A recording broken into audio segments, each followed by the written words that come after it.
Chapter 2. Police Reach Scene.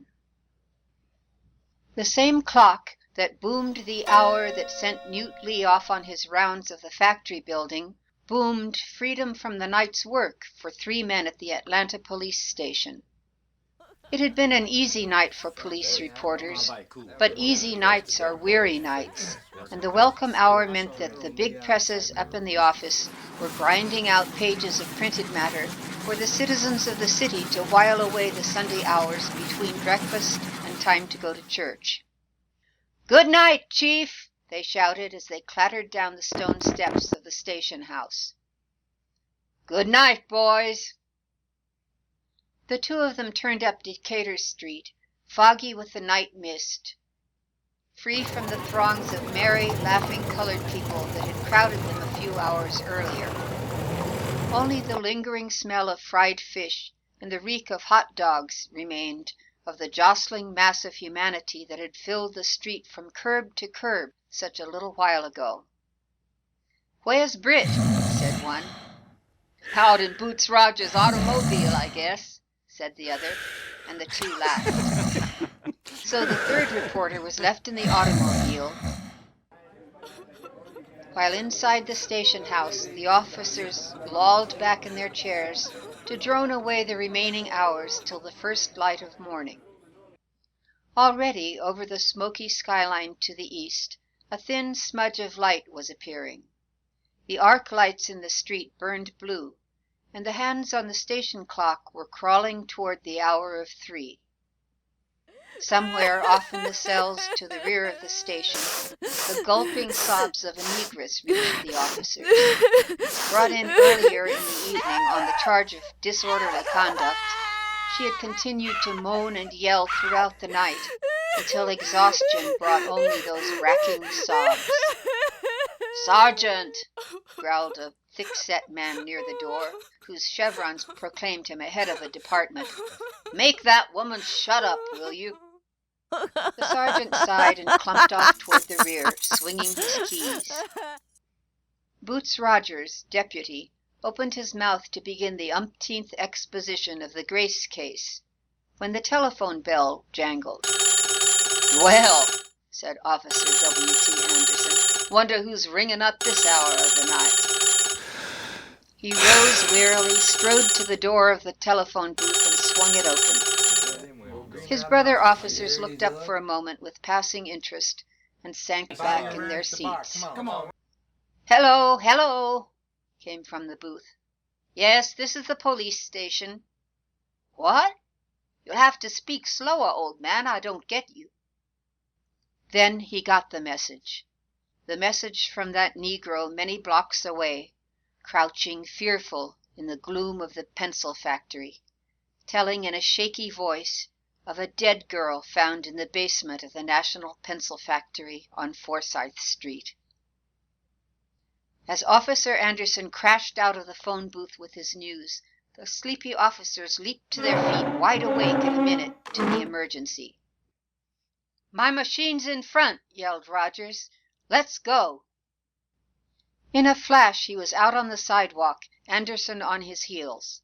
Together they sprang into the car, woke the sleeping reporter, and the three of them were up the silent street with a sputter and roar, leaving the other officers gaping after a trail of dust and a winking red light.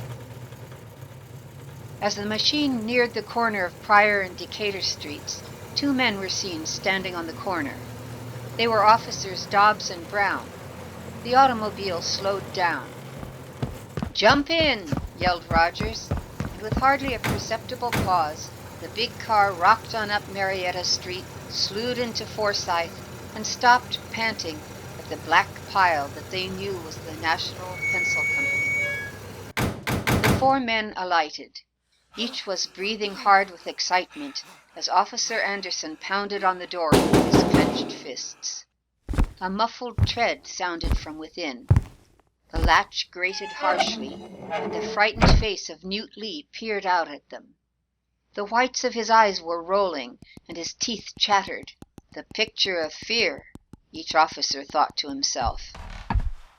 Before he could speak, "Where's the body?" they shot at him, and had entered the gloomy portal of the factory. With Lee in advance and Anderson right behind him with his hand clenched over a revolver, the men advanced single file to the scuttle hole. Newt Lee led them down the ladder into the darkness and pointed fearfully to the thing in the corner. "That's it," he whispered. The officers bent and looked upon the fearfully mutilated body of a girl. She lay inert in the sawdust, her head toward the front, her feet diagonally across toward the right rear corner.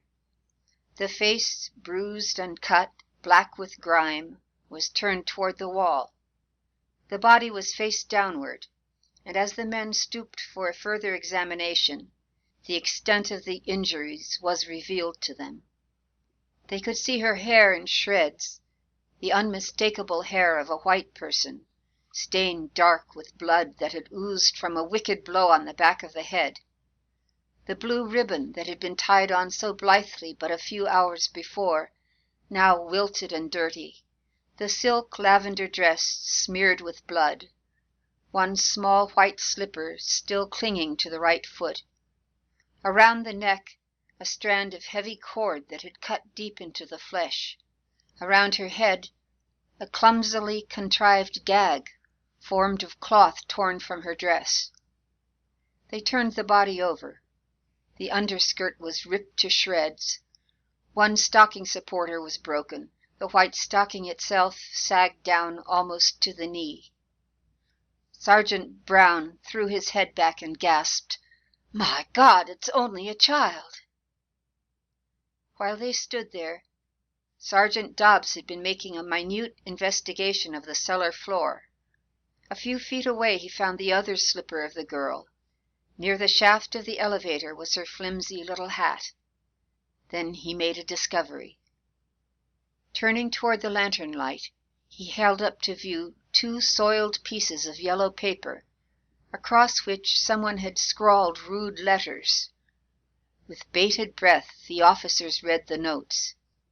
This was one. "He said he would love me, laid down like the night witch did it, but that long, tall, black negro did it by hisself." The other read, "Mama, that negro hired down here did this.